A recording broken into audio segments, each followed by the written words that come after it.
Friends, कैसे हैं आप सब। और आज के लेक्चर में हम बात करने वाले हैं अपने second chapter sexual reproduction in flowering plants. ठीक है, तो सबसे पहले हम जो चैप्टर का नाम है उसको समझ लेते हैं कि ये चैप्टर का नाम जो है वो हमें क्या बता रहा है। देखिए, सबसे पहले मैं आपको बताना चाहूंगी रिप्रोडक्शन क्या होता है। रिप्रोडक्शन का मतलब होता है कोई भी ऑर्गेनिज्म अपनी ही स्पीशीज के ऑफस्प्रिंग प्रोड्यूस करे, उस प्रोसेस को हम क्या कहते हैं, रिप्रोडक्शन। इस प्रोसेस में क्या होगा, कोई भी ऑर्गेनिज्म होगा वो अपनी ही स्पीशीज के ऑफस्प्रिंग प्रोड्यूस करेगा। वो जो प्रोसेस है वो क्या कहलाएगी, रिप्रोडक्शन कहलाएगी। ये हमने फर्स्ट चैप्टर में पढ़ लिया कि एसेक्सुअल रिप्रोडक्शन क्या होता है और सेक्सुअल रिप्रोडक्शन क्या होता है। एसेक्सुअल में तो क्या होता है, केवल एक सिंगल पेरेंट ही क्या करता है, रिप्रोडक्शन में पार्टिसिपेशन करता है। ठीक है, लेकिन सेक्सुअल रिप्रोडक्शन में दो पेरेंट्स का पार्टिसिपेशन होता है ऑफस्प्रिंग प्रोड्यूस करने में। ठीक है, तो sexual reproduction in flowering plants. तो फ्लावरिंग प्लांट्स अपने कौन से हुए, ऐसे प्लांट्स जिनके ऊपर फ्लावर आते हैं, यानी फ्लावर ओरिजिनेट होते हैं जिनके ऊपर। और फ्लावर ओरिजिनेशन वाले प्लांट्स में कैसे सेक्सुअल रिप्रोडक्शन होता है वो आज हम पढ़ेंगे। ठीक है, तो सबसे पहले मैं आपको एक फ्लावर की स्ट्रक्चर बताना चाहूंगी। ये है LS of longitudinal section of a flower. किसी भी फ्लावर का अगर हम लॉन्गिट्यूडनल सेक्शन करेंगे, यानी उसको लंबाई में ऐसे काटेंगे, तो हमें कुछ ऐसी स्ट्रक्चर दिखाई देगी। जब हम बात करते हैं एक फ्लावर की, तो अपने पास चार मेन पार्ट्स सामने आते हैं।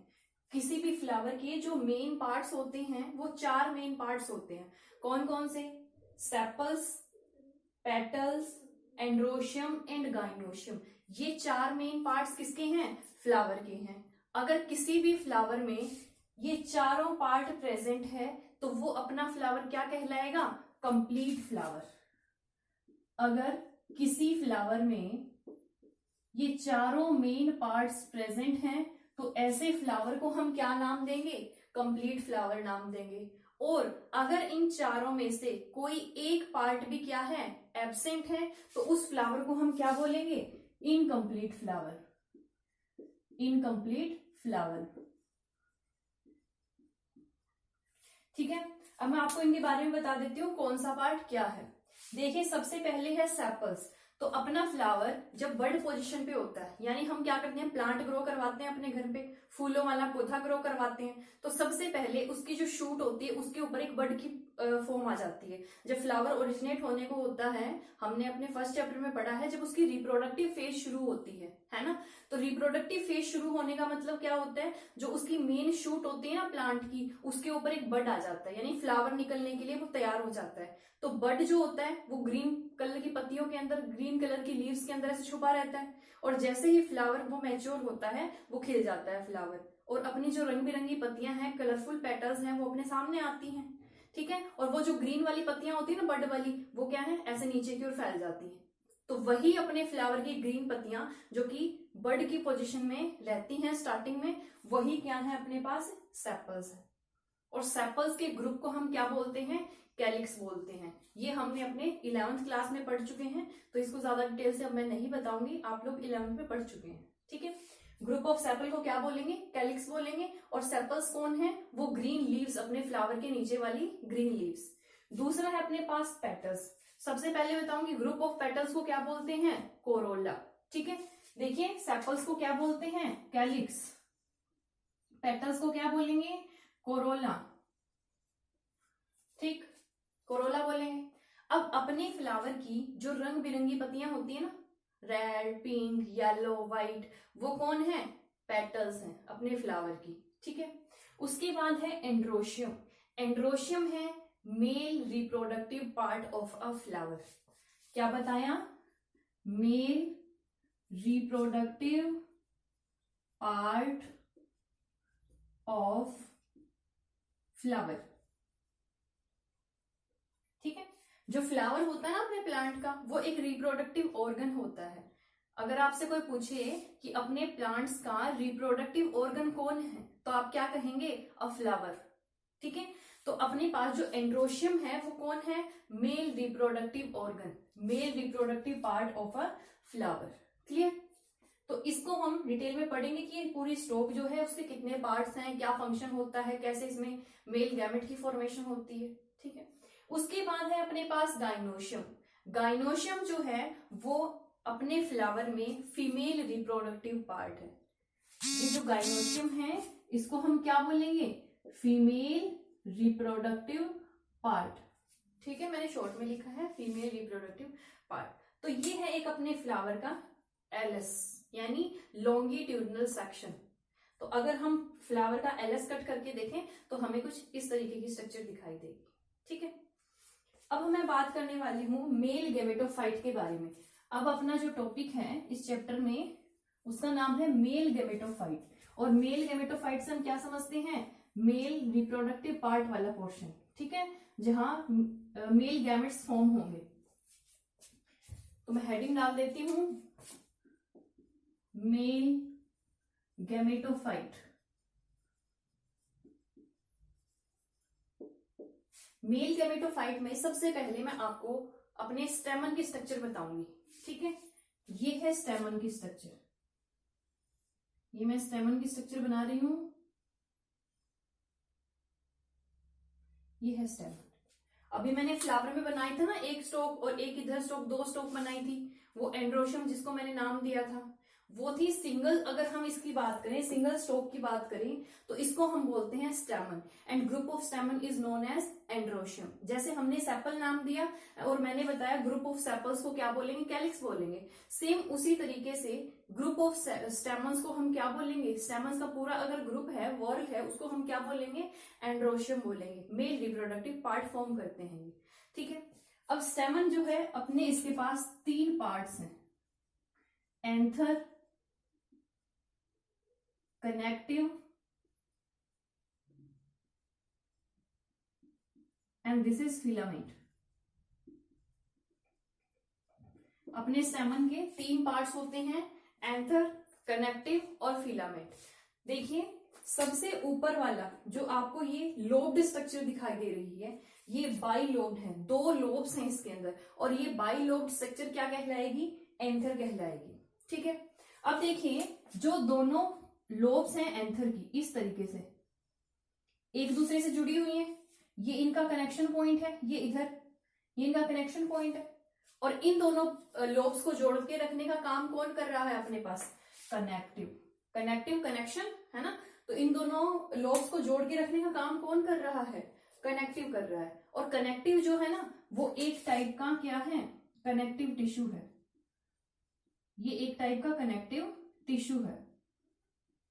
और कनेक्टिव टिश्यू भी किस टाइप का है, स्टीराइल। स्टीराइल से हम क्या समझते हैं कि आगे जाके ये अपना कोई भी डिवीजन नहीं करेगा, अपना जो सेल्स इधर जोड़ के रखने का काम कर रही है ना, बस वही सेल रहेंगे, आगे कोई डिवीजन उनमें नहीं होगा। ठीक है, तो उसको बोलते हैं स्टीराइल, कि वो आगे अपनी कोई स्पीशीज या अपने सेम कॉपी कुछ वो प्रोड्यूस ना करे, स्टीराइल। ठीक है, तो कनेक्टिव का काम क्या हो गया, इन दोनों लोब्स को जोड़ के रखने का काम करेगा कनेक्टिव। किसकी लोब्स हैं ये, एंथर की लोब्स हैं। उसके बाद ये लॉन्ग स्टोक लाइक स्ट्रक्चर हमें दिखाई दे रही है, इसको कहते हैं फिलामेंट। और फिलामेंट का क्या फंक्शन है, फिलामेंट फ्लावर के साथ स्टेमन को जोड़ के रखने का काम करता है। क्या बताया मैंने, ये जो फिलामेंट है ना इस पूरे स्टेमन को इस फ्लावर के साथ कनेक्ट रखता है, जोड़ के रखने का काम करता है। ठीक है, तो ये है अपने स्टेमन की स्ट्रक्चर। अब हम पढ़ेंगे एंथर की स्ट्रक्चर के बारे में। अब मैं आपको एंथर का टीएस बता रही हूं। टीएस का मतलब ट्रांसवर्स सेक्शन। अगर मैं एंथर ड्रॉ कर रही हूं, यहाँ पे ये एंथर ड्रॉ कर दिया मैंने। अगर मैं इसका टीएस कट करूं तो कुछ इस तरीके से होगा, टीएस कट। ठीक है, ये थोड़ा टेढ़ा बन गया, इसको सीधा बनाती हूं इस तरीके से। इस तरीके से एंथर है ये। ठीक है, इसका टीएस ऐसे कट होगा। ठीक है, इसको रब कर देती हूँ दूसरे वाले को। ये एंथर है और एंथर का टीएस इस तरीके से कट होगा, हॉरिजॉन्टल। ठीक है, ये एंथर है, ऐसे कट करेंगे हम इसको। ऐसे कट कर दूंगी मैं इसको तो अपने को ये वाला पोर्शन दिखाई देगा ना इसका। तो एंथर का टीएस कट करने के बाद मुझे क्या स्ट्रक्चर दिखाई पड़ती है वो मैं आपको बताती हूँ। देखिए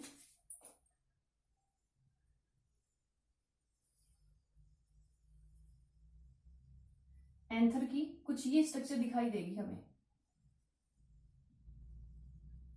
कुछ ये स्ट्रक्चर। ठीक है, जब एंथर का हम टीएस कट करेंगे तो हमें कुछ ये स्ट्रक्चर दिखाई देगी एंथर की। क्या समझ पा रहे हो?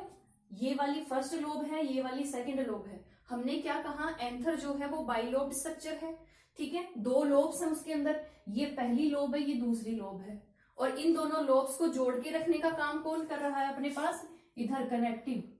ये पोर्शन जो है ना वो क्या कहलाएगा, कनेक्टिव कहलाएगा। और कनेक्टिव क्या है, एक तरीके का कनेक्टिव टिश्यू है, स्टीराइल टाइप का है। एक बार जो सेल्स यहाँ फिक्स हो गई वो बाद में चेंज नहीं होंगी, यानी बाद में अपना कोई वो सेल डिवीजन उनके अंदर नहीं होगा, कोई सेल साइकिल नहीं चलेगी उनके अंदर, कोई मियोसिस माइटोसिस नहीं होगा, तो वो है स्टीराइल टाइप का। क्लियर?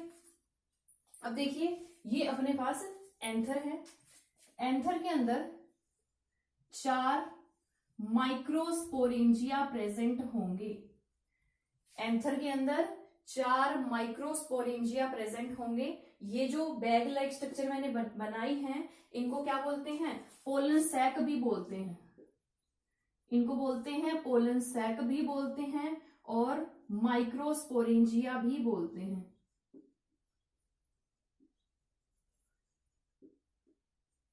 ठीक है, इनके अंदर क्या प्रोड्यूस होते हैं, माइक्रोस्पोर प्रोड्यूस होते हैं, और इसीलिए इनका नाम क्या रखा गया, माइक्रोस्पोरेंजिया। और पोलन ग्रेन्स भी इसी के अंदर बनते हैं, माइक्रोस्पोर को ही हम पोलन ग्रेन बोलते हैं। लेकिन एक डिफरेंस है कि कब हम उनको माइक्रोस्पोर बोलेंगे और कब हम उनको पोलन ग्रेन बोलेंगे, वो डिफरेंस आगे बताऊंगी मैं आप लोगों को। ठीक है, तो इसको पोलन सैक भी बोलते हैं और माइक्रोस्पोरेंजिया भी बोलते हैं। ठीक है, एक बात और याद रखने लायक है कि अगर आप कहो कि एंथर के अंदर 4 माइक्रोस्पोरेंजिया प्रेजेंट होते हैं, अगर आप चारों की बात कर रहे हो तब आप क्या वर्ड यूज करोगे, माइक्रोस्पोरेंजिया। लेकिन अगर आप एक ही सेट की बात करो, अगर मान लो सिंगल आप इसकी बात कर रहे हो तो आप इसको क्या नाम दोगे, माइक्रोस्पोरेंजिया नाम नहीं दोगे, इसको हम माइक्रोस्पोरेंजियम नाम देंगे, माइक्रोस्पोरेंजियम। इनमें सिंगुलर और प्लूरल का ही डिफरेंस है। ये वर्ड जो है अपना वो सिंगुलर है और माइक्रोस्पोरेंजिया वर्ड जो है वो अपने पास प्लूरल है। यानी अगर हम इनको इकट्ठा कलेक्टिवली अगर बोलें कि एंथर के अंदर 4 माइक्रोस्पोरेंजिया होते हैं, तब हम वहां वर्ड यूज क्या कर रहे हैं, माइक्रोस्पोरेंजिया। और अगर सिंगल के लिए आप बात करोगे तब क्या वर्ड यूज करोगे, माइक्रोस्पोरेंजियम। क्लियर? ये है अपना एक मैच्योर एंथर। जब हम एक मैच्योर एंथर का टीएस कट करेंगे तब हमें कुछ इस तरीके से लेयर दिखाई देंगी। यहाँ इसकी लेयर्स भी बनी हुई होती हैं इस तरीके से, 4 लेयर्स होती हैं एंथर पे और 4 ही माइक्रोस्पोरेंजिया प्रेजेंट होते हैं एक एंथर के अंदर।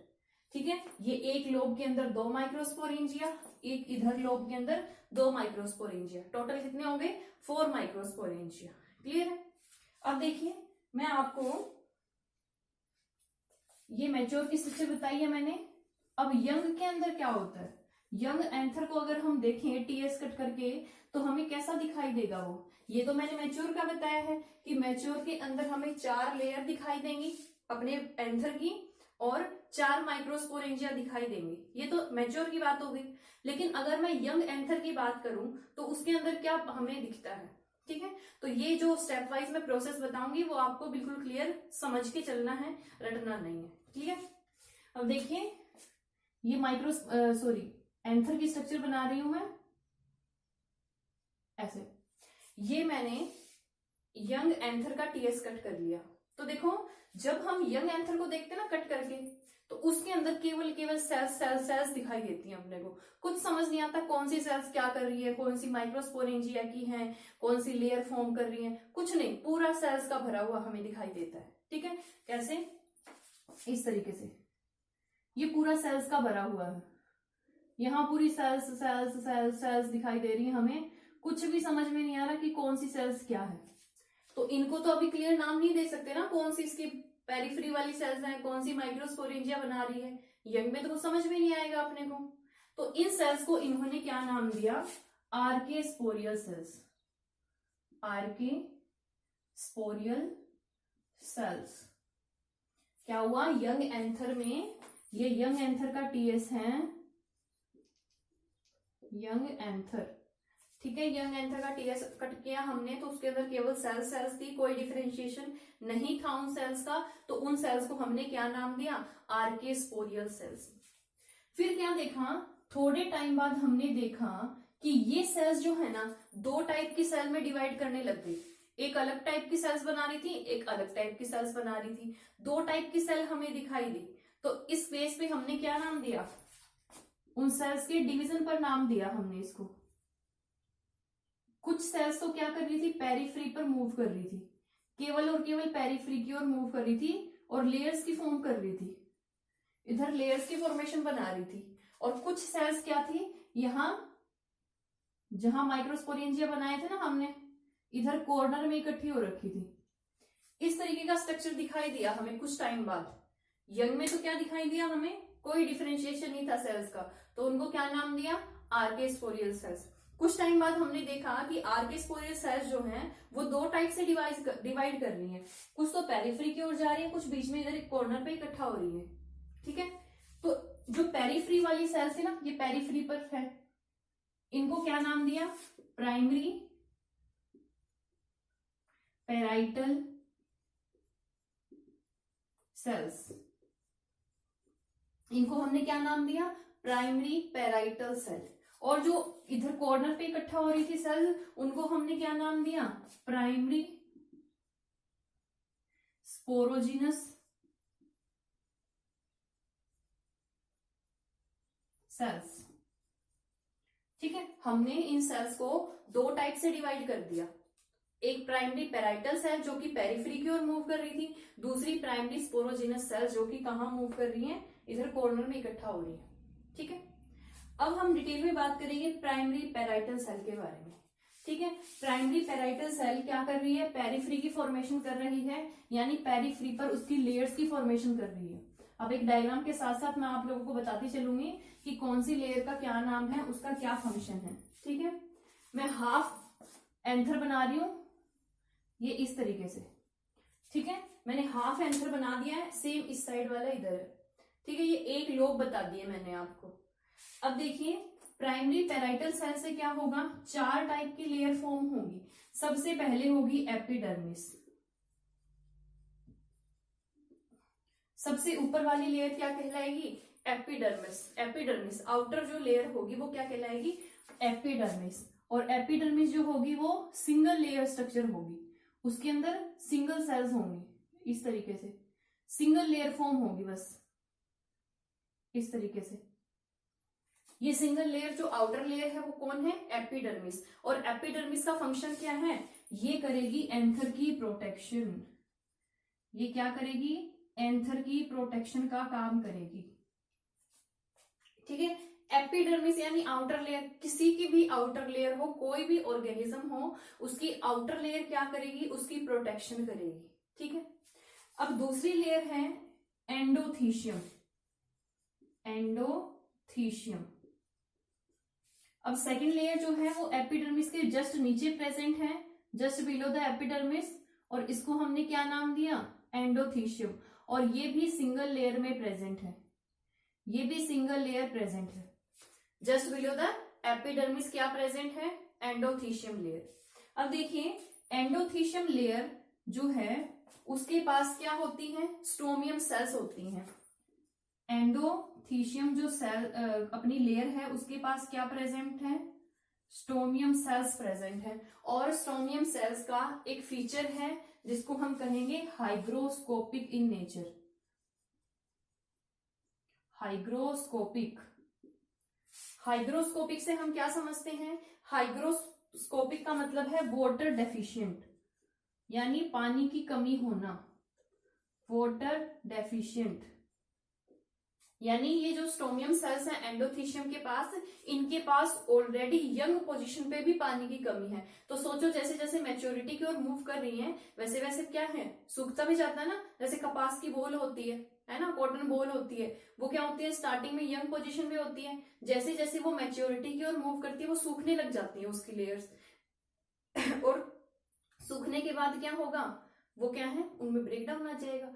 अब देखिए, यंग पोजीशन पे एंडोथीशियम के पास स्टोमियम सेल्स है, इंपॉर्टेंट क्वेश्चन है ये, स्टोमियम सेल्स हैं, हाइग्रोस्कोपिक इन नेचर हैं। हाइग्रोस्कोपिक इन नेचर का मतलब क्या है, वाटर डेफिशिएंट सेल्स हैं ये, इनमें पानी की कमी है। और ये सेल्स किस में हेल्प करेंगी, एंथर डिहिसेंस में हेल्प करेंगी। एंथर डिहिसेंस में हेल्प करेंगी। एंथर डिहिसेंस का मतलब है एंथर की वॉल्स का ब्रेकडाउन हो जाना, ठीक है। एंथर की जो वॉल हैं उनका ड्राई होके ब्रेक हो जाना, वो क्या कहलाता है, एंथर डिहिसेंस कहलाता है। वो आगे पढ़ेंगे हम आगे के लेक्चर में। तो एंथर डिहिसेंस में कौन हेल्प करेगा, अपनी स्टोमियम सेल्स हेल्प करेंगी। और स्टोमियम सेल्स कहाँ प्रेजेंट है, एंडोथीशियम के पास, ठीक है। उसके बाद अपने पास थर्ड लेयर है, उसका नाम है मिडल लेयर। मिडल लेयर्स, ये जो लेयर है वो 2 से 3 लेयर होती है। ये जो वॉल है मिडल लेयर वाली, इसके पास 2 से 3 लेयर वाली सेल्स होती हैं। 2 से 3 लेयर में प्रेजेंट होंगी मिडल लेयर्स, ठीक है, इस तरीके से। और ये भी क्या करती हैं, एंडोथीशियम सॉरी एंथर की जो वॉल होगी ना उसको थोड़ा सा थिक करने में हेल्प करेंगी। उसके बाद अपने पास मोस्ट इंपॉर्टेंट एक लेयर है जिसका नाम है टैपेटम। एग्जाम के पॉइंट ऑफ व्यू से टैपेटम मोस्ट इंपॉर्टेंट है, हर बार क्वेश्चन आता है टैपेटम पे, ठीक है। तो टैपेटम क्या है, इनर मोस्ट लेयर है। मैं इसको थोड़ा डार्क बनाना चाहूंगी इधर ताकि समझ में आए आप लोगों को। ये जो लेयर है ये है टैपेटम। ये जो लेयर है वो क्या कहलाएगी, टैपेटम कहलाएगी। और टैपेटम की प्रेजेंटेशन क्या है, कहाँ प्रेजेंट है टैपेटम, क्या कहोगे, मिडल लेयर के नीचे और माइक्रोस्पोरेंजिया के ऊपर, क्योंकि यहां कौन प्रेजेंट है, माइक्रोस्पोरेंजिया, ठीक है। क्या लिखोगे, just below the middle layer and above the microsporangia tapetum present, ठीक है। तो टैपेटम कहाँ प्रेजेंट होगी, मिडल लेयर के नीचे और माइक्रोस्पोरेंजिया के ऊपर। उसके बाद टैपेटम का फंक्शन क्या है, टैपेटम का फंक्शन होगा कि ये डेवलपिंग पोलन ग्रेन को नरिशमेंट प्रोवाइड करने का काम करती है, ठीक है। इसका फंक्शन मैं लिखती हूं, यहां लिख देती हूं। टैपेटम का फंक्शन क्या है, to provide nourishment to developing microspores और पोलन ग्रेन्स, ठीक है। देखिए कोई भी ऑर्गेनिज्म हो, जब वो अपनी छोटी स्टेज पे होता है, जैसे मान लो बच्चा है, कोई छोटा बच्चा है, तो वो क्या करेगा, ग्रोथ एंड डेवलपमेंट होगी उसकी स्टार्टिंग वाली एज पर, वो डेवलपिंग एज चल रही है उसकी, उसके दौरान क्या चाहिए, उसको प्रॉपर नरिशमेंट चाहिए। और उसको प्रॉपर नरिशमेंट मिलेगा तो वो अच्छे से ग्रो करेगा, उसकी डेवलपमेंट भी अच्छे से होगी। और मान लो अगर उसको उस टाइम पे कोई अच्छा न्यूट्रिशन नहीं मिला तो क्या हो जाएगा, वो उसके अंदर डेफिशिएंसी आ जाएंगी, है ना, डिजीजेस हो जाएंगी। सेम यही बात इधर है कि माइक्रोस्पोरेंजिया के अंदर क्या फॉर्म हो रहे हैं, माइक्रोस्पोर्स फॉर्म हो रहे हैं, ठीक है। और माइक्रोस्पोर्स को फॉर्म होने के लिए क्या चाहिए, नरिशमेंट चाहिए। और वो नरिशमेंट कौन प्रोवाइड करवाएगा इनको, टैपेटम लेयर प्रोवाइड करवाएगी, ठीक है। तो ये फंक्शन इंपॉर्टेंट है, हर बार पूछा जाता है एग्जाम में कि टैपेटम का क्या फंक्शन है। तो आप क्या कहोगे, to provide the nourishment to the developing microspores और पोलन ग्रेन्स, ठीक है। अब जो अपनी टैपेटम लेयर है उसके पास फैट बॉडीज प्रेजेंट होती हैं, उसके पास फैट बॉडीज प्रेजेंट होती हैं। किस लिए, फैट स्टोर होगा तभी तो वो नरिशमेंट प्रोवाइड कर पाएगी, किनको, माइक्रोस्पोर्स को, ठीक है। एक इसके पास प्रो यूबिश बॉडीज प्रेजेंट होती हैं, किसके पास, टैपेटम के पास प्रो यूबिश बॉडीज, टैपेटम के पास प्रो यूबिश बॉडी प्रेजेंट होती हैं। और थोड़ी कुछ टाइम बाद वो यूबिश बॉडी में कन्वर्ट हो जाती हैं, यूबिश बॉडी में कन्वर्ट हो जाती हैं। कब होंगी, क्या होगा ऐसा कि प्रो यूबिश बॉडीज यूबिश बॉडी में कन्वर्ट हो जाएंगी, तो कब होंगी, जब माइक्रोस्पोरेंजिया के अंदर माइक्रोस्पोर जो बन रहे हैं ना, उनकी आउटर लेयर पर स्पोरोपोलेनिन नाम का सब्सटेंस सॉलिडिफाई होने लग जाएगा। क्या लिखोगे आप, ऑन सॉलिडिफिकेशन ऑफ स्पोरोपोलेनिन। जब पोलन ग्रेन के ऊपर आउटर लेयर पर स्पोरोपोलेनिन क्या होने लग जाएगा, सोलिडिफाई होने लग जाएगा, वैसे क्या होंगी, प्रो यूबिश बॉडी यूबिश बॉडीज में कन्वर्ट हो जाएंगी। ठीक है, तो ये था किसके बारे में, टैपेटम के बारे में। और स्पोरोपोलेनिन जो है ना, वो पोलन ग्रेन की प्रोटेक्शन करता है। जो आउटर लेयर होती है ना एक्साइन, वो हम नेक्स्ट लेक्चर में पढ़ेंगे कि क्या स्ट्रक्चर होती है पोलन ग्रेन की। उसकी आउटर लेयर जो होती है उसको स्ट्रॉन्ग बनाने में हेल्प करता है, उसको मैकेनिकली सपोर्ट बनाता है, वो बिल्कुल स्ट्रॉन्ग बनाता है। ठीक है, तो स्पोरोपोलेनिन हार्ड होता है, हार्ड कर देता है पोलन ग्रेन की आउटर लेयर को, जिससे वो प्रोटेक्टिव रहते हैं। क्लियर। तो हमने क्या पढ़ा, एंथर की स्ट्रक्चर पढ़ी है, टीएस कट करके हमने उसको देखा है। यंग पोजीशन में उसके अंदर सेल्स होती हैं आर्किस्पोरियल सेल्स, फिर थोड़े टाइम बाद उनमें डिवीजन होता है, 2 टाइप की सेल बनेगी। प्राइमरी पेराइटल सेल जो कि पेरीफ्री की फॉर्मेशन करेंगी, 4 टाइप की लेयर बनेगी, उनकी क्या स्ट्रक्चर है, क्या फंक्शन है, वो हमने पढ़ लिया। अब नेक्स्ट लेक्चर में हम क्या पढ़ेंगे, प्राइमरी स्पोरोजिनस सेल्स के बारे में पढ़ेंगे। क्लियर। आपको इस वीडियो से अगर कोई डाउट है, कोई क्वेश्चन है, तो आप मुझे कमेंट करके बताना, उसको मैं आंसर करूंगी। Okay, thank you.